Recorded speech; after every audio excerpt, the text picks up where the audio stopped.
Hey guys, I'm here to make a competitive NA Deadlock tier list. If you're wondering why I'm wearing a hat, I had a haircut and it looks absolutely horrible, so I'm not going to show you guys that. But if you agree, disagree with what's in the tier list, drop in the comments, let me know. But with that being said, let's just get right into the tier list. All right, so we're going to start off with Abrams. I'm going to put Abrams at B tier. The reason I'm putting Abrams at B tier is he used to be S to A tier. But the problem is characters like Infernus, Mina, Pocket, Shiv have been picked more and more recently. And those characters kind of fuck Abrams in lane and in the mid game. But where Abrams still provides value is through three things. So first, and most importantly, his mid-boss contest. I think his mid-boss contest is insane. The shoulder charge, the seismic slam, it's great. If you need mid-boss secure, you can just pick Abrams. Second, I think his ability to invade center sacrifices and prevent invades on center sacrifices with the shoulder charge, siphon life, ult to escape is also extremely insane. Center sacrifices are a very important timer at 8 minutes. Usually there's a whole entire like 2-3 minute sequence that follows that 8 minute timer. And third, I think Abrams is one of the only true front lines in this game with Mo and Krill with his infernal resilience. There's not a lot of characters they can just pick and be like, all right, you're going to be frontline. You can pick characters like Victor or Calico, but those characters don't have frontline capabilities in their kit, maybe besides Victor to an extent. But Abrams and Mo Krill make the most sense for things in their kit that provide them frontline capability. Next character we're going to do is Bebop. I'm going to put Bebop at A tier. Now we're going to talk about a few reasons why I'm putting Bebop at A tier, but the first reason I think the most important is he is what you would call a lane equalizer.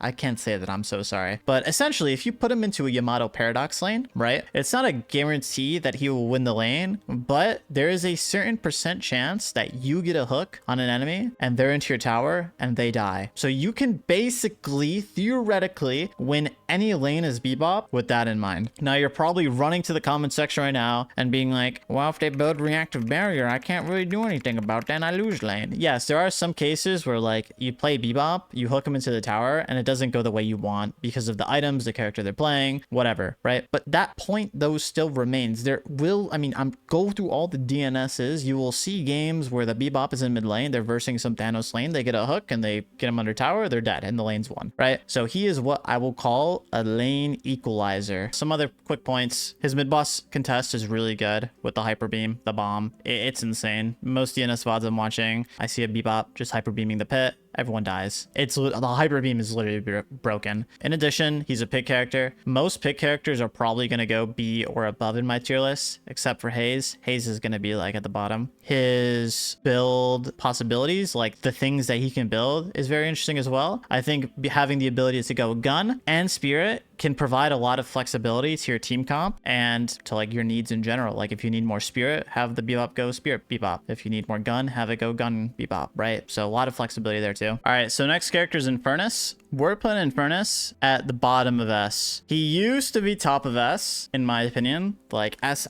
tier. The problem with that is the prevalence of Page and Divine Barrier, which you've seen less pockets as a result, and that kind of counters your afterburn a little bit. Besides that, Infernus is S for a few reasons. I think the most important reason, and the first reason, is his afterburn and the minus 20 or 25% spirit damage that comes with it. Guys, that's basically Silencer, which is a 6,400 gold item for one ability point. That is broken. It's not okay. It needs to be nerfed. In addition, the second reason I think Infernus is very broken is his ability points upgrade spikes. Similar to the afterburn Silencer thing, what you can build as Infernus is so flexible and so free. So you can do max afterburn, which is a nice mid-game spike. You can do level 2 flame dash, which is a guaranteed lane win. You can do max catalyst or napalm after your max afterburn, which is another insane spike. Guys, you're basically spiking throughout the whole entire game. Wraith, you do not have the same amount of spikes as Infernus does in the mid to early. Ivy does not either. And given the meta we're currently in, where this game is decided around the 20-minute mark, Infernus is like hard spiking at that time. He has so many different spikes in his ability point upgrades. So his spiking, his afterburn. And third reason is the character is statted pretty nicely. He has a good amount of health. I think if I'm not mistaken, Infernus's health scaling boons and just base health is pretty high compared to most characters like Wraith or Haze. And that's just a similar thing that we kind of saw in Ivy, right? Remember Ivy? She was really broken because her scalings were just insane. Same thing with Paradox. Paradox is broken because of her scalings, right? So Infernus has pretty decent scalings. Not broken by any means, but decent. Next, we're moving to Wraith. Wraith is going to B tier, guys. I'm sorry. I might honestly even put her at C tier. I'm putting her at C tier. Guys, this character just kind of sucks. I'm gonna be honest. Infernus has better health scaling. Ivy has better scalings. Wraith has like such low base health and health scaling, in my opinion, compared to most other characters in this game. You need to buy so many greens to not get dived bombed by the Calico, the Vindicta, the Mo and Krill combo, the Holiday, the Mina. You just can't survive all the burst damage that currently exists in this current meta. And there's just so many better alternatives to playing like Wraith. She doesn't really win lane. She doesn't have any... She has spikes, right? But she doesn't spike as hard as Infernus in the mid game. She's kind of poo-poo, guys. I'm not gonna lie. She's kind of poo-poo. I don't know what Valve's trying to do with this character, but it's just so underwhelming. I know some people play it in DNS and whatnot, but I just don't see why you'd play this character compared to playing Infernus, compared to even playing Ivy, Gun, Paradox, Carrydox, whatever you want to call it, right? All right, guys, next character we're doing is Mirage. I'll be putting Mirage at A tier, right next to Bebop. And the reason for that is two things. One, his lane is very good. Mirage build that you go 1 point Scarab. With 1 point Scarab, you have Scarabs every single wave. That guarantees prio, gives you a lot of health, allows you to trade with the enemy better. It's great stuff. You can also go the QSR Mirage, and when you run QSR Mirage, you use it with the Digion's Mark. It guarantees the QSR hit. It's notoriously and historically just a very strong way to itemize Mirage building QSR on him. Second reason is his TP is insane for mid-game macro. He has to be fed though, so that's the only thing. If it was like OP for mid-game macro, I'd just put him at straight S, but you need a decent Mirage, like a strong Mirage to really get good use out of your teleport. Even then though, if you're matching the enemy and you're doing a 1v1 the side lane split push and your team is fighting 5v5 on the right, you could just shove wave, TP, gives your team a window of a 6v5 that the person on the other side that you were side laning into can't really rotate into as quickly as you can because you literally just teleported across the whole entire map. All right, so we're going to put Kelvin at S tier. Kelvin's an S tier because his Frozen Shelter, guys. It's an insane ability. It guarantees any team fight win for the most part, especially when paired with a Shiv or like a Yamato, Geist. I mean, guys, they literally become Thanos in that dome. Now, obviously, it's not a guarantee win every single time you put up the Frozen Shelter, but if you're even with the enemy, it's quite an insane team fight all. There's nothing you can really do about it. If you build Decay, they could just debuff remove it. I mean, there's really nothing. You need really Spirit Burn to counter Kelvin Dome. Even then, you're not going to have that until the game's already over because these games last for 20 minutes. I think he's a little lower than Infernus right now though, because of the recent patch. He got his HP regen nerfed and now he has 1 health regen, guys. That's the same as Lady Geist in 7. So you can punish his character in lane pretty easily. The only problem with that is you're on a timer. The second he gets his level 2 nade, you're kind of fucked because that will kind of just cancel out his 1 HP regen and give him a very like nice cozy lane with his heal nades and all that good jazz. I forgot to mention, guys, this character is a pretty good laner because of his Arctic Beam. It's a very strong trading tool. There's nothing you really do about it. You get beamed, you can't really shoot back. The only thing you do is throw abilities back, but there's not a lot of characters that can just throw an ability back at the Arctic Beam and now trade Calvin. You can also build this character's gun, and this character also builds Divine Barrier, which is an insane item right now in the current meta with Pocket. So there's just so many reasons why this character is good, guys. Pick him. He's good. All right, guys. We're going to put Yamato at S tier, below Calvin. The reason for that, there's a few reasons. First reason is her laning is insane. Think of Arctic Beam plus Kelvin Heal Nade plus damage in a single ability. And it heals more when you put 2 points into it. That is basically Crimson Slash. You can't lose a trade with Crimson Slash as Yamato unless you're versing some kind of spirit heavy character or a character that can kill you after you use your Crimson Slash. In addition, the name of the game for Deadlock right now is you need to win the early to mid game, right? You need to be strong, so you go mid boss and you do all that jazz.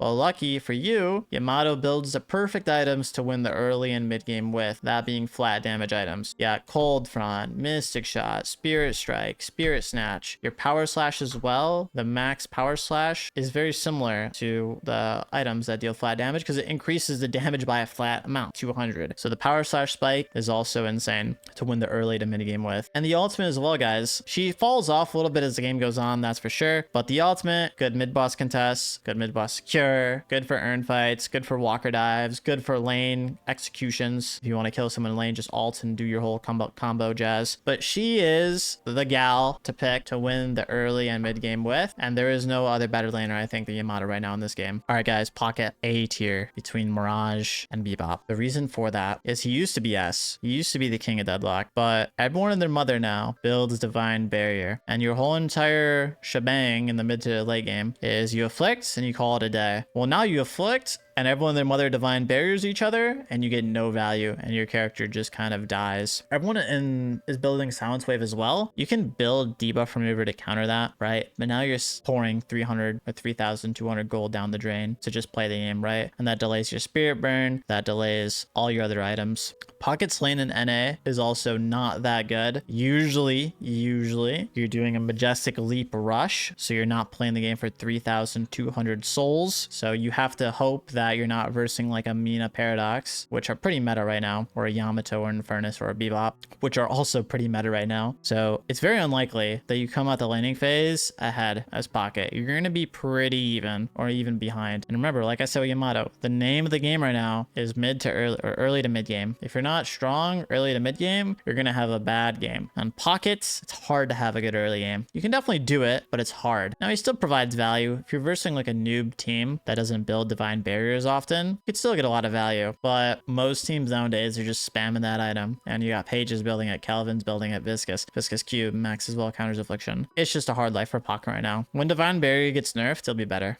Next character we're doing is Haze. I unironically think she has a better lane than Wraith, but she's just, in my opinion, not that good. I don't know what she provides that other characters don't provide. I guess the Invis and the Sleep Dagger can be pretty threatening, but it's only really if your team is ahead. If your team is guaranteed to have a nice early game, you can really fuck the enemy team with your Invis and Sleep Dagger map pressure. But if your team's not ahead, you're kind of a vegetable. So you're kind of gambling on that whole entire idea where it's like, well, if my team's ahead, I can literally take over the game. If my team's not ahead, well, GG's. But her lane's better than Wraith, so I'll put her above Wraith. All right, we're putting 7 at D tier. He is probably the worst laner out of any laner right now in Deadlock. He takes more damage from his head hitbox. He has 1 health regen. He has no spikes in lane that you can play for. His Power Surge Spirit Reduction spike is something sure they can play for, but every character in this game gap stat. Level 2 Flame Dash, level 2 Heal Nade, level 2 Crimson Slash, level 2 Bomb, level 2 Cloak, level 1 Scarab, level 2 Dijon's Mark. I could go on and on and on. Every character like has a better spike than the 7 Spirit Resist Reduction Power Surge spike. You could also say he spikes in lane when he unlocks his ults. Every character in Deadlock spikes when they unlock their ults in lane, except Mirage, okay? And also, there's so many things nowadays that could just fuck 7 ult. Doorman, Page, Kelvin Dome, Infernus ults. I can go on and on and on. You can build Knockdown. That item is being built pretty frequently. Shiv knives. You're gonna get like knifed as Shiv, or not as Shiv, as 7 if you're versing a Shiv in your ult. You're just gonna die, right? So 7 is just a horrible character right now. I think he's really, really bad. The only value you could probably get out this character, in my opinion, is if you do an alt build, but it needs to be a specific team comp you're versing. You need to make sure that they have no like knockdown or CC, and that when you're alting, you're gonna have a good vibes. But most of the time in this meta, that's not gonna happen.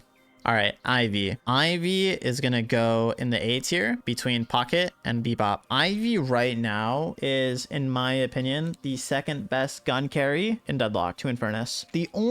So I'm going to compare and contrast. Infernus has very good offensive spikes, offensive abilities, just a lot of offense, which is really important when you're trying to win the early to mid. The problem with Ivy, though, is Ivy's the opposite. Ivy has extremely good defensive. Level 2 Watchers with the movement, Stone Form, Max Stone Form, Flight, Kudzu's to clear wave. Ivy is the defensive queen of Deadlock. She is the perfect character where if you want to pick someone that can just farm and chill defensively pretty easily and can catch up when they're behind very easily because they have strong defensive abilities, Ivy's your character. So when it comes to side lane pressure, Infernus will always have more side lane pressure than Ivy, which is actually really, really, really important. That's why she's not S, she's A tier.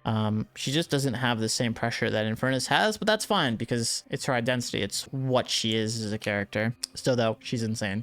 We're gonna do Vindicta. Vindicta I'm gonna put at A tier, bottom of A tier. She is very similar in a way to Pocket, where you need to wait until 3.2k souls to play the game because you're playing for your level 2 snipe. She just does a lot of damage with her gun. Her crow is still very good in lane. Her flight, very good in lane. Stake, very good in lane. She kind of dominates the early to mid game. That's kind of why you pick Vindicta, and usually she's very successful at it. Even if you don't dominate, the reason she still has so much value is her crow, her stake, shred, right? You can provide a lot of team utility even if you don't do well in the early to mid game. Most Vindictas I've seen play laning phase in comp, they win it for most times, for the most part. Now, she used to be picked a lot in the past, and when she got nerfed in the past, people stopped picking her, but it seems like that people have realized that she's still pretty good and that her level 2 snipe is pretty good as well. I think she's a little better now than when she was before, is because characters like Abrams are being picked less. And you might think that Vindicta counters Abrams, but it's actually kind of the opposite. If an Abrams builds Phantom Strike or a Mokro builds Phantom Strike against Vindicta, they can just Phantom Strike him out of the air and pin. And an Abrams in front of the Vindicta is just gonna demolish the Vindicta, right? It's gonna punch in, their head's gonna fall off. So I think if characters like Abrams with the Phantom Strike come back into meta, or Phantom Strike as an item just gets built more, Vindicta might fall out of relevancy. But for where she stands right now, she provides so much value in carrying this early to mid game, which is really important. Common theme we've been talking about in Deadlock right now. All right, Viscous, we're gonna put S tier. And guys, this character, it's in the name. It's Viscous. It can play carry, it can play support, it can play frontline. It can literally do a million things while also dealing 10 million damage. I mean, it has an insane lane. It's really good in team fights. The utility with the cube and the punch, the ball. I don't know what to say. This character is just broken. It just does too much damage while also providing too much utility. The only problem is, and why it might not be like top of S tier, is it's insanely hard to play. No one plays this character because no one wants to learn it, because it's so annoying and so aids to play and play against. So it's probably not getting the recognition it deserves in comp, because there's probably like only like 3 to 4 Viscous players. But yeah, this character is broken in my opinion. Straight broken. Paradox, top of S tier. This character has a small hitbox. This character has, you know, the tiers of dashing, like fast dash, medium dash, slow dash. She has fast dash, so she's considered like a nimble character, and she's overstated. What I mean by overstated is she literally, her abilities, her boons, everything, they're just overtuned. It just does too much, has too much health, too much damage, and to top it all off, this is a pick character. She's so overstated. You can look at the builds for Paradox. There's a Caradox, Lightbringer carry Paradox build, because she's just overstated. I mean, guys, I'm playing games as this character. I'm down 10k souls on like a 44k soul Ivy. I'm just one-shotting her with like a combo with my carbine, bomb, swap, and she's just dead. She is just literally broken. She is the definition of overtuned broken, and I don't know who at Valve hasn't realized this yet, but she's just broken. Broken. All right, Lady Geist. Lady Geist is going in S tier right next to Yamato. So there's a few reasons I want to talk about, but I first want to start by talking about Yamato and Geist. These characters are very, very similar. There's something fundamental about these characters you need to understand. Geist and Yamato, given their abilities only, are like 2 of the only characters in Deadlock that can reasonably 2v1. There are some exceptions with this, of course. Maybe you could argue Warden, right? Sure, whatever. But these characters and their ultimate abilities allow them to 2v1 if they're ahead, right? Two-manning a Geist is very scary because she's going to swap on your guys, kill them, and she's going to kill you after. Yamato 2v1ing is very scary because she can just shadow form and either fight you or run away, right? Immune to CC. So they're very hard characters to kill because of their ultimate ability. In addition, Geist just has some nice base stats. Her health is pretty good. Her gun does a lot of damage in lane. She's just a nice, chunky, tanky character. She also has some nice laning phase spikes. You can go level 2 suck in lane, which is an insane spike. Even level 1 suck is good enough. You don't even have to do that. There's a Lightbringer build that goes max bomb, so it's like Ivy in a weird way, where you just max your bomb and it has that AoE linger. You can use that on the camps and just perma farm the camps with that. The Malice is also really nice to have. I mean, you can build Radiant Regeneration with the Malice and have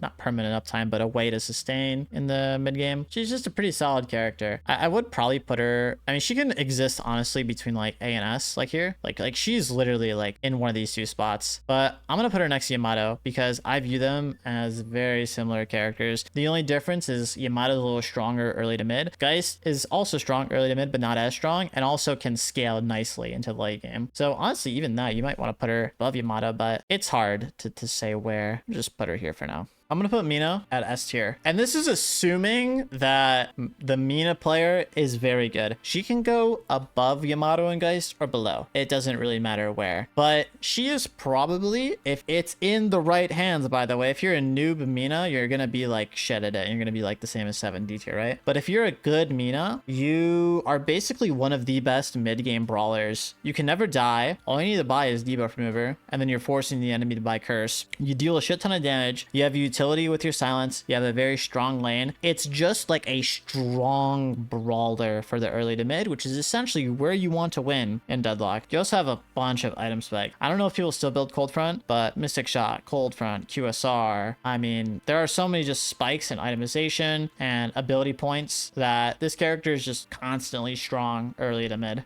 All right, let's do the big boy Dynamo. Dynamo, I'm gonna put, I know this is crazy. I'm put him at B tier. I'll put him at B tier. I think a big misconception about this character is that his ult, oh, it's so easy to counter. You can get a page, you can counter with bird, trap, all whatever, right? You can counter his ult. Guys, this character provides so much value outside of his ultimate. It's, people don't even realize it. I just don't think people play this character. His quantum entanglement counters so many things. His stomp, if you max it, has a nice spike like Yamato power slash. His heal, right? Just heals in general are very, very good, especially for mid boss, right? Think about you're in the mid boss pit, you pop dynamo heal, everyone's getting healed, right? Now there are things that can counter the dynamo ult, right? But let's say you're versing a page, just play around the cooldown. Go mid boss when the page ult is on cooldown and when dynamo ult is up, right? Just because the enemy team has page doesn't mean you can't play the game as dynamo with your ult. You can just play around the cooldown. I think that the only really bad thing about it, dynamo, is his lane might be a little hard because of how chunky you are. Very easy to just get damage off on him. That's why he's not S or A. He's bottom of B tier. I mean, I'll put him at C tier, honestly. We'll put him at top of C tier. He's not as bad as people make him out to be. People just don't like to play him. I don't know. They're too mind controlled about the alt stuff, I think. But he provides so much more than the old guys.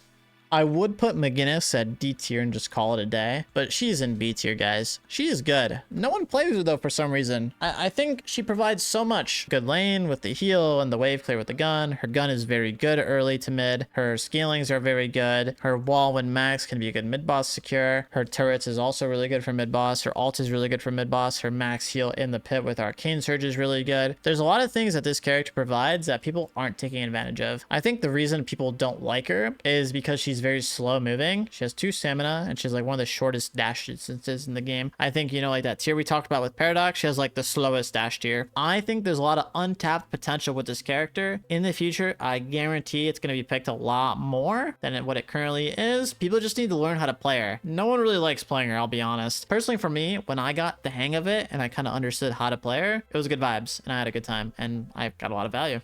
Doorman. We're putting him at S tier. This character is a rule breaker in comp. He allows things to be done that otherwise would not be allowed to be done. Risky walker takes, surprise earn secures, quick mid boss takes. I mean, the possibilities with the door are endless, and you can break so many conventional rules and how the game is meant to be played with it. The ultimate provides so much value as well, guys. You can cancel the Warden ult, you can cancel the 7 ult, you can cancel so many things with the Doorman ult and just get characters that you don't want in the team fights out of the team fights. You just kick them out, send them to the hotel. And also this character builds Divine Barrier. That item is very good. So Divine Barrier user, rule breaker. He also has a very good lane, very good spikes in lane. He's just like a well-rounded chap. He's just a good character. He's just very, very good. I don't think there's anything necessarily broken about him. I think he's just a well-rounded lad. Maybe he just goes A tier because he's well-rounded. He's not broken S tier, but he's definitely either top of A or bottom of S. I'll just put him bottom of S for now.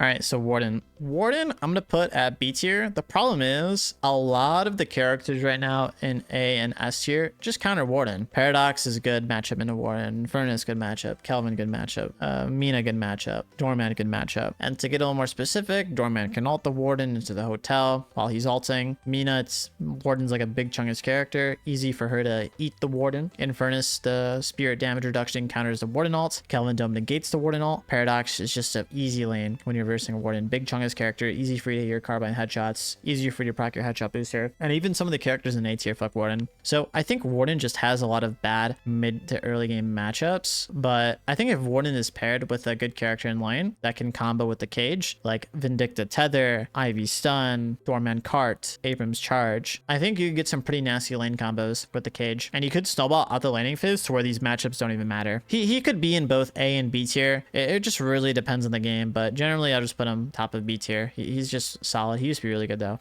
Billy is like the bread to a sandwich, guys. He can make so many team comps just work, right? He has the big AoE ults. He has the frontline capabilities. He has the blasted. Now, there was some LARPA bungus going around saying that capacitor counters Billy, which is not LARPA bungus. It's actually true to an extent because he can get the blasted removed, right? Sure. But I think this character is once again just a B tier. He's just bread. Like, it's just solid. He can do so much for so many team comps. His lane is not that bad. The only problem is, and it's similar to Viscous, not a lot of people play him, so I think his value is untapped a little bit, and he is hard to play respectively. Maybe even with that in mind, you put him to C tier, but he's B tier. I think he's probably right next to Abrams, not above Warden, but you can just make so many things work as Billy. Like, if you need like a front line, just get Billy. Like, he makes things work. He's hard to play though. All right, so Holiday, we're going to put at A tier. She's a pick character, automatically B+, somewhere around there. In addition, I think she's similar to Bebop in a way because she can either go with a gun or the spirit. I think with only spirit Holiday, she's like B, but now that you can go gun or spirit and both builds are viable, it's definitely A because you can flex her. I think her lane, even though she got nerfed a few patches ago, is still very, very, very good. The barrels, the crack shot, the lasso. It's just all so hard to deal with, guys. If you have someone that can make space, the Holiday can just do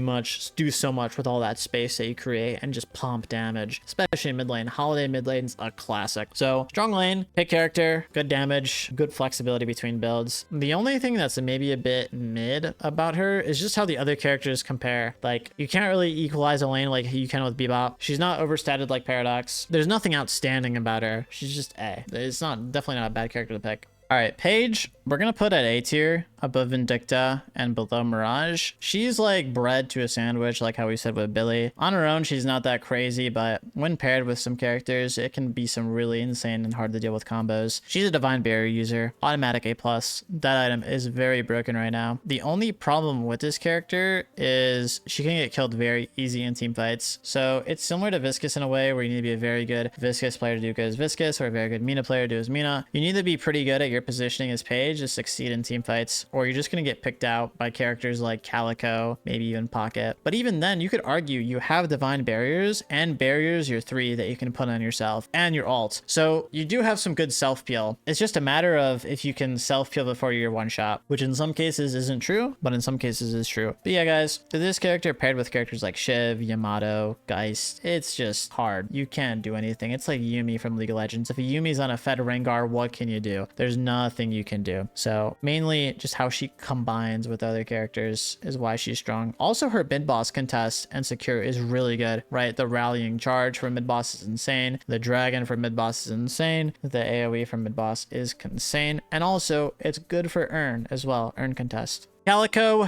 S. I mean, her damage is good lane. The main strength of her comes with how she plays with pick characters in comp. So the Paradox, the Mo Krill, whatever, runs around with the Calico while she's catted. And the second that Mo and Krill finds a bite or the Paradox gets a swap, the Calico is there with insane burst damage to instantly one-shot the person. She can basically follow up on any pick and instantly kill, given that she's doing pretty well. And she has infinite map pressure. She's like Doorman in a weird way, where she can break rules with her cat. She can move around the map so quickly with her cat that things that weren't possible are actually indeed possible with the cat, that is. But yeah, she's just a strong burst character. She falls off though late, but where you need to win in Deadlock, early to mid, right? So she's pretty good. I don't know if she's above Calvin and Mina. She's probably like here with the Yamato and Geist. I think because she actually beats Mina in 1v1s, depending on how it goes. Like, I think she's right next to Mina, honestly. She'd go above or below Mina, depending on the day, but yeah.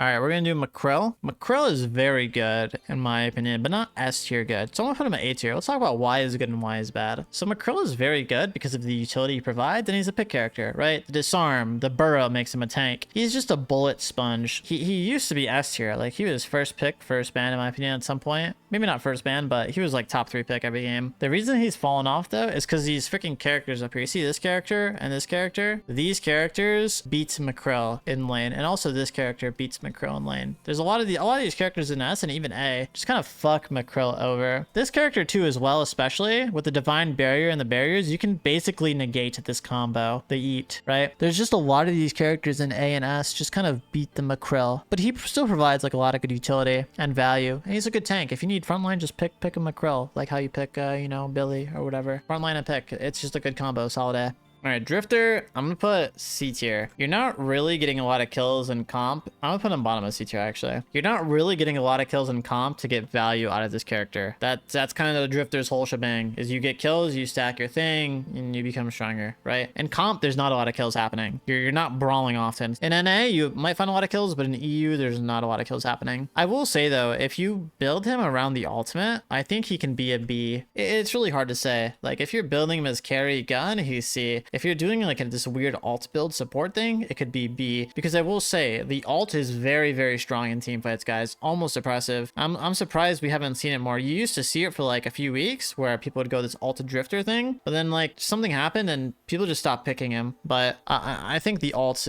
just counters so many things in team fights. Like if you're Lash and you get ulted by a drifter, you can't really do anything. You know, you can't alt or do any of your abilities. If you're like a Vindicta and you're playing against a drifter and you're blinded, you can't do anything either. So you're basically dead for like 10 to 15 seconds, right? So he could be B or C depending on how you're playing him. All right, Grey Talon, I'm gonna put him at A tier. His utility is pretty good. His trap, you can stop Urn, you can stop mid boss, you can counter Dynamalt, you can cancel ultimates. You can do so much with the trap. It's very, very good. You have a very good lane with the level 2 spike on the arrow, and you can help other lanes win with your ultimate, similar to Mirage in a weird way. You also counter a lot of characters in this game. You can counter Dynamo with the trap bird, you can counter Mina with the arrows, you can counter Pocket with the arrows, you can counter Page Vindicta with your burst damage and the arrows. I mean, it's just overall a good answer. Like Grey Talon is the answer to a lot of characters in this game. It's a good counter pick, you know? All right, I'm gonna put Lash at B tier. The reason Lash is at B tier is he used to be C because Ethereal Shift used to be so good, but he's just overall solid. There's nothing extraordinary about him once again. He doesn't really have an outstanding lane, so honestly, he should be in C for that reason. But because E-Shift got nerfed and the Death Slam is easier to hit now, because of that, he's pretty good. But unfortunately, there's a lot of characters in S tier, very similar to Warden once again, that kind of counter him. You know, Mina can bat his Death Slam, Yamato can ult the Death Slam, Calico can ult the Death Slam, Viscus can cube the Death Slam. There's so many counters to just the Death Slam, and that's really the value of Lash in my opinion, the Death Slam. He's also a decent brawler in the context of Mina, but not nearly as good as Mina, right? He's very bursty, not a lot of sustained damage, I guess you could say, but he's solid. There's nothing wrong with him. He exists in B tier for sure. We'll put him below Abrams. Shiv, we're gonna put an S tier right next to Little Bro. We got Big Bro and Little Bro staring at each other. So Shiv, when he unlocks his ult and he's max rage, which is pretty easy to get nowadays unless I'm mistaken, but good Shiv players can maintain their rage pretty well. He's pretty unkillable. He can kill you even when you're 5k souls up on this guy. Paired with a Kelvin, Viscus, Page, it gets even worse. He can just get pocketed by these characters and it's impossible to kill him. He's just outputting a lot of damage. His knives hurt. It's kind of a similar situation to Paradox in a way. He's just overtuned a little bit in the damage he deals. Now, I will say he kind of gets fucked a little bit by some characters, but it's not as bad with Divine Barrier being as good as it is. So like Pocket, for example, you could usually pick Pocket for Shiv, ult the Shiv and he's dead. But now if they have like a Page or a Doorman, he just gets DB'd and the affliction goes away. So you can't really do anything about that anymore. But yeah, very strong character. The only weakness about him, I'd say, is his lane is like mid, but even then his lane can be pretty good. He needs a solid start to get going, and when he has that solid start, he is unstoppable. Honestly, stronger than Yamato when he's max rage. The Magnificent Magnificent Sinclair is going to go A tier above Mirage. So 3 things to this. First, the fact that he can copy any ultimate, I think is very strong in comp. You can use his characters like a counterpick to Kelvin, Pocket, etc, etc. Second, his lane is very, very good. He has like one of the strongest lanes in all of Deadlock. His Bolt, his Assistant, all very good. Third, the money in the pits and for earn, very strong for mid-boss contest. And also, I think this is another point I want to add on. I think when it comes to waves and him clearing waves, he can do something similar to Mina, where he can just walk up on people and walk up on waves and not die, because he can just teleport back to his clone. Now, sure, they can build Slowing Hex, but usually you see Sinclair's building debuff remover to counter that Slowing Hex. Alright guys, we're gonna do Victor next. We're gonna say Viper for last. But Victor, I'm gonna put in A tier, probably right next to Vindicta and GT. It's very hard to say where he goes in this tier list. I really don't know. All I know is that he got nerfed a little bit. His E-shift got nerfed, so he's a little worse than what he used to be. He's definitely not S tier king anymore. I would put him in B tier, but the problem is a lot of characters nowadays, like Viscus, Calvin, Page, Norman, can Divine Barrier this guy and just cancel like things like the Pocket Affliction that make it difficult for him to play the game, because you can't just avoid the Pocket Affliction anymore as Victor. You can't E-shift, right? I mean, you still can buy E-shift, but it's nerfed, right? Heavy. So in theory you could, but you're not building as often as you were in the past. I think he could be A. I think he could also be B. It's really hard for me to tell, guys, but I'll just put him A. And last but not least, Viper. I'm going to be honest, guys. Once again, same thing with Victor. I don't really know where this character should go. I'm just going to put him at C tier, or her at C tier, sorry. Above 7. I think she has a better lane than 7. And I think she also has better mid-game utility than 7. I think the only thing, like she's not that good because, I mean, I just don't know. She honestly could be A, she could be B, she could be S. But I'm just going to put her at C tier, just call it a day. Her lane is very good. Her mid-game utility is very good. But I feel like the idea of Viper, it's very hard in the current meta, because look at all these characters, right? Viper into Mokrill, Eaton. Viper into Victor, Eaton. Viper into Shiv, Eaton. Viper into Kelvin Dome, Eaton. Viper into Ivy, Bebop, Eaton alive. This character, I feel like, just gets Eaton alive if you're not ahead on souls, or like even. If you have even a slightly bad game, you are literally a vegetable. All right, guys, and that's going to be it for the tier list. So if you agree, disagree, drop a comment. Let me know what you guys think. Obviously, this is not like gospel. It's just kind of what I think. I'm sure some things could change when I wake up tomorrow, given how I feel and whatnot. But these are the vibes. This is what I'm feeling. Hope you guys enjoyed, and I'll see you guys in the next video. Peace out, boys.